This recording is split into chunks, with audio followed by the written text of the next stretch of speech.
नमस्कार दोस्तों। मैं आपके सामने कुछ शब्द रख रहा हूं जो हम आप रोज इस्तेमाल करते हैं।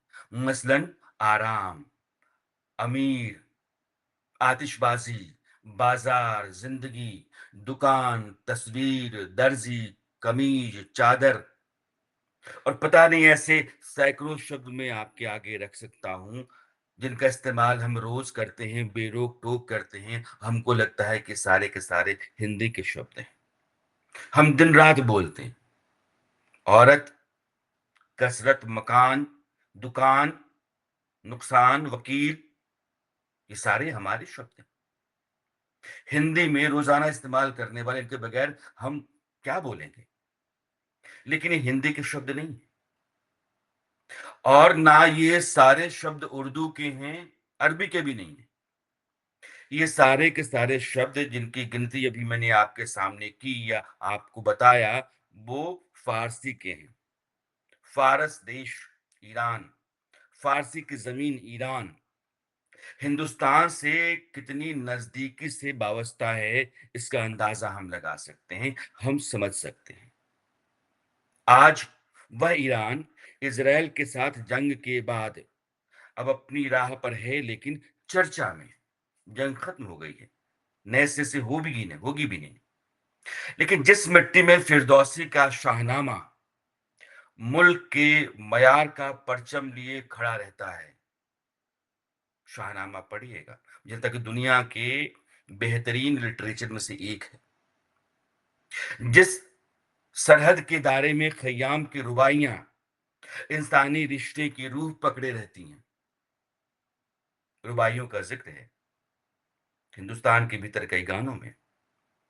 जिस इलाके में जीवन के गूढ़ अर्थों की तलाश करता रूमी का रहस्यवाद आज भी अद्भुत दिखता है, और दुनिया के जिस हिस्से पर सादी की, घुमक्कड़ी की विलक्षण रचनात्मकता दिखती है, दुनिया का साहित्य उसका लोहा मानता है, इस तरह की प्रतिभाओं का देश ईरान। और उस ईरान में आयतुल्लाह खामनेई ने फारस के इतिहास में एक नया अध्याय जोड़ा है। जब ऐसे दौर में हैं कि दुनिया में अमेरिका का बोलबाला चलता रहा है, यह माना जाता है। ऐसा वक्त जब इज़राइल अरब का अजेय योद्धा माना जाता रहा। ऐसा समय जब ईरान एटमी ताकत बनने की जिद पर लगातार खड़ा रहा है और उसने हर मुमकिन कोशिश की है कि दुनिया के एटमी ताकतों की जमात में वह भी खड़ा हो, वो परमाणु संपन्न देश बने। और यही उसकी कोशिश या मंशा जो है उसके लिए मुसीबत बनी। उसी ईरान ने इतिहास के सीने पर उसी फिरदौसी, खयाम, रूमी और सादी की जमीन के लोगों ने जाबाजी और खुददारी की नई इबारत लिखी। यह ईरान का नया दौर है, और ये दौर भले नया है, लेकिन इतिहास गवाह है कि वहां का तेवर, दिलेरी, दमखम और जंगी जुनून सदियों पुराना है। यह ईरान का इतिहास बताता है। हजारों साल पुरानी संस्कृति है। 1979 में इस्लामी क्रांति के बाद ईरान में पाबंदियां या आप कहिए कठमुल्लापन या गैर बराबरी और खास करके औरतों के साथ ज्यादतियां बढ़ी जरूर हैं। महिलाओं पर बंदिशें और बेमुरवत बर्ताव बढ़े हैं। पिछले 2-3 वर्षों में वहां जो आंदोलन चले और महिलाओं के साथ जो ज्यादतियां हुई, वो उसकी गवाही देती हैं। इंसान की आजादी और उसके अपने स्पेस में इस्लामी दखलंदाजी बढ़ी है।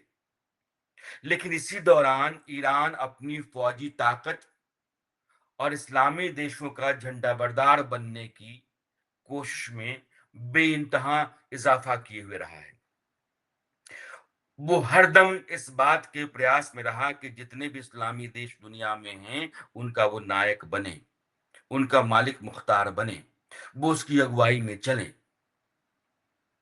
इजराइल से जंग मैं फिर कहता हूं कि वो खत्म हो गई है, लेकिन ईरान में एक माहौल है। मारे गए कमांडरों और एटमी वैज्ञानिकों के जनाजों में लाखों लोगों का सैलाब उमड़ रहा है। शहादत के वहां गीत गाए जा रहे हैं। जीत के गगनचुंबी गीत सुनाए जा रहे हैं। और ये विजुअल आप तमाम सोशल मीडिया पर और एजेंसीज के जरिए देख भी रहे होंगे।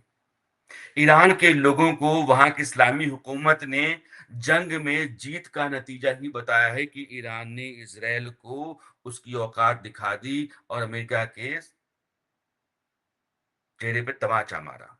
वहाँ के सड़कों, चौराहों, गलियों में ईरानी लोग मुट्ठियाँ हवा में लहराते और जीत का परचम लहराते हुए खुशी से फूले नहीं समा रहे हैं। ये तस्वीरें बता रही हैं, वहाँ से रिपोर्ट आती है, वो इस बात की गवाहियाँ हैं और समूचे ईरान को लगता है कि उसने इस बार दुनिया जीती है, अमेरिका को हराया। अमेरिका के राष्ट्रपति ट्रंप भले कह रहे हों कि कैसा पागलपन है कि अपना सब कुछ गँवा देने के बाद फतेह के फ़रेब में ख़ामनेई पड़े हुए हैं।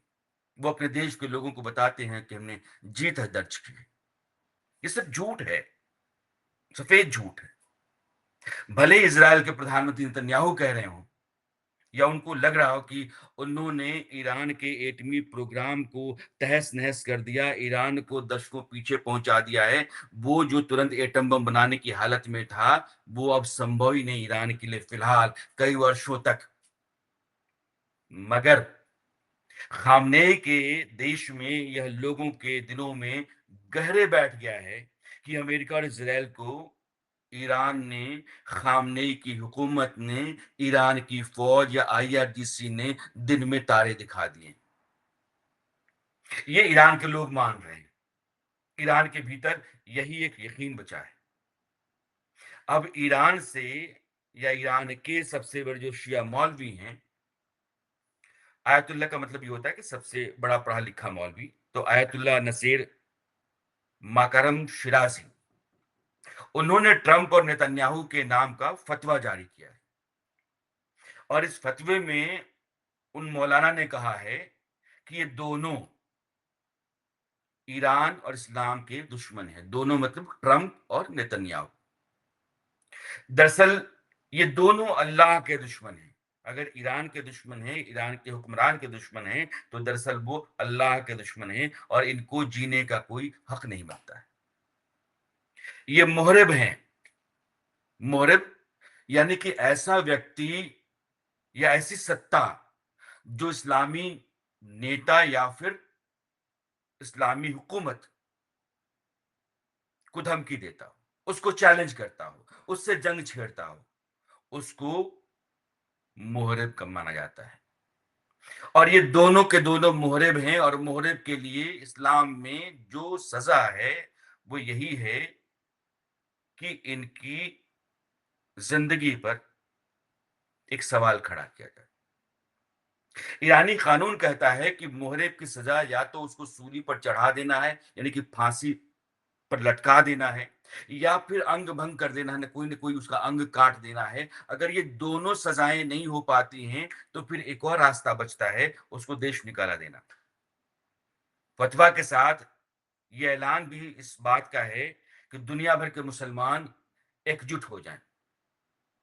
मुसलमानों और तमाम इस्लामी देशों से ये कहा जा रहा है ईरान की तरफ से कि वे इन 2 दुश्मनों को ठीक से जाने, पहचाने, अमेरिका, इज़राइल, ट्रंप और नेतन्याहू और इनके साथ किसी भी तरह का संबंध, किसी भी तरह का सहयोग या इनको किसी भी तरह का समर्थन अगर आप देते हैं, तो आप इस्लाम के खिलाफ काम करते हैं। ये सरासर गलत है, गैर इस्लामी है।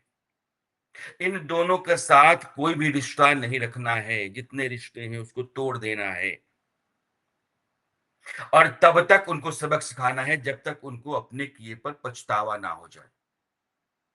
ईरान कह रहा है इस्लामी देशों से, दुनिया के मुसलमानों से। ईरान ने दरअसल इस मौके पर पूरा फ़ायदा उठाने की कोशिश की है या उसके लिए उसने तैयारी कर रखी है कि ये बहुत ही मुफ़ीद मौका है और इसी समय दुनिया को बताना चाहिए कि ईरान सबसे मज़बूत मुल्क है।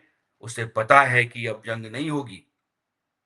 लेकिन जो हैसियत ईरान ने इस जंग के बूते हासिल कर ली है दुनिया में, जो उसकी साख बढ़ी है मुसलमानों के भीतर खास करके, उसी के बूते वह दुनिया के मुस्लिम देशों का मुख्तार बन सकता है।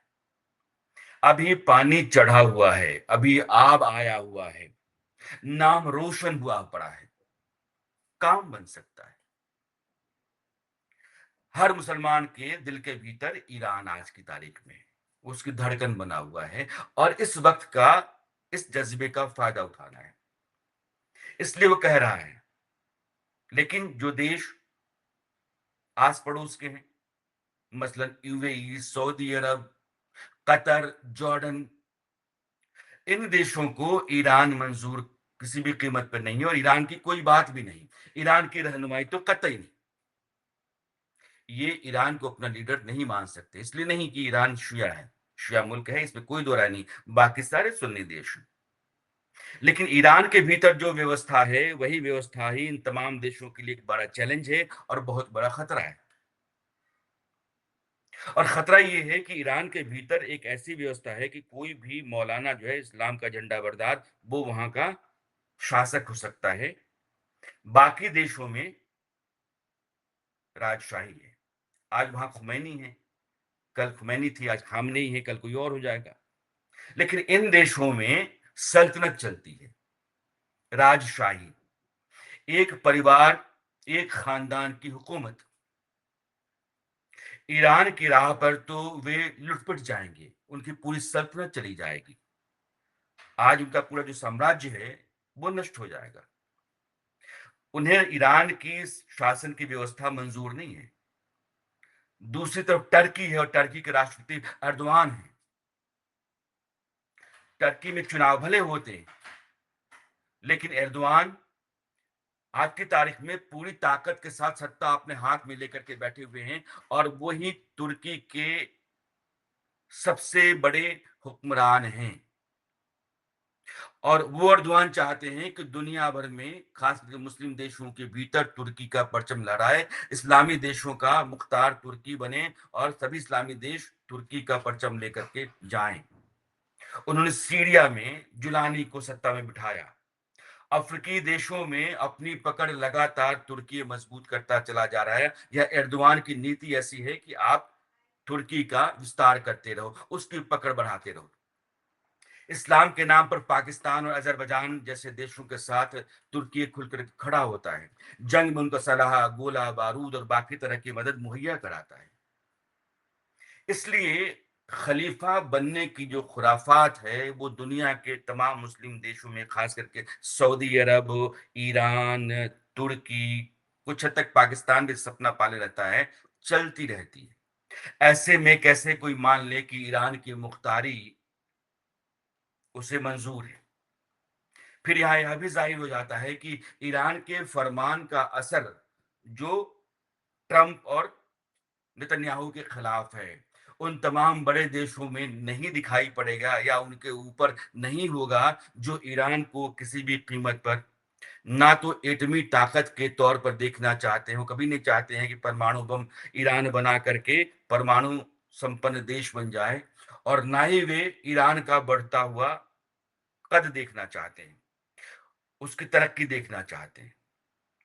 जब सऊदी अरब, यूएई, कतर, जॉर्डन, तुर्की, इस तरह के देश ईरान के इस्लाम वाले झंडे से खुद को दूर रखेंगे अपने आप को, तो फिर वह अमेरिका और इज़राइल का क्या बिगाड़ सकता है? यह बात सीधे तौर पर समझी जा सकती है कि ईरान का यह फरमान किसी काम का है नहीं। लेकिन ईरान के लोगों के बीच खामनेई का झंडा आज की तारीख में बुलंद है और वहां नारे लगाए जा रहे हैं, वहां जलसा जुलूस चल रहा है।